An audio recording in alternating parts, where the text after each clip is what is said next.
যমুনা মুখৰ যিটো এক্সিডেণ্ট হৈছিলে হাতী বাবাৰ আৰু এইখন জংঘলতে আছিলে। জংঘলত আহিছিলোঁ গাইছ আৰু জংঘলতে ভোক লাগিছে, একোৱে পোৱা নাই খাবলৈ। আৰু ভাবকচোন হাতী বাবাই যিজন যে জংঘলত থাকে কি খাব পাৰে বাৰু, একোৱে খাব নাপায় ন। প্ৰায় গছ চছ লতা কিবা কিবি বছৰৰ ফল যদি লাগে তেতিয়াহে খাব পাৰে, নহ'লেতো খাবই নাপায় ন গাইছ। কেনেকৈ থাকে বাৰু আপোনালোকে ভাবকচোন। এই জংঘলখনতে যি যমুনা মুখৰ যিটো এক্সিডেণ্ট হৈছিলে হাতী বাবাৰ আৰু এইখন জংঘলতে আছিলে হাতী বাবা কেইজন। এইফালৰ পৰাই যায় এইফালে নৈ পাৰ হৈ পেলাই যমুনা মুখ কামপুৰ এনেকৈ পাইগৈ। এইফালৰ পৰা এইখন ৰিজাৰ্ভ হয়, আমি বহি আছোঁ যে জংঘল আছে, আমি এটা অলপ মুকলি জেগাত বহি আছোঁ। আৰু এতিয়া ভোক লাগি গৈছে, মানে একো খাব পৰা নাই। ভাবিছোঁ যে হাতী কেইজনে কি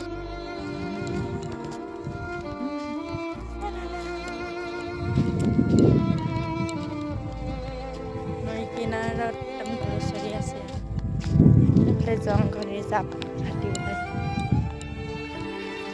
জংঘল গৈছে দেই গাইছ, ইফালেদি হাতী আহে, যদি হাতী আহে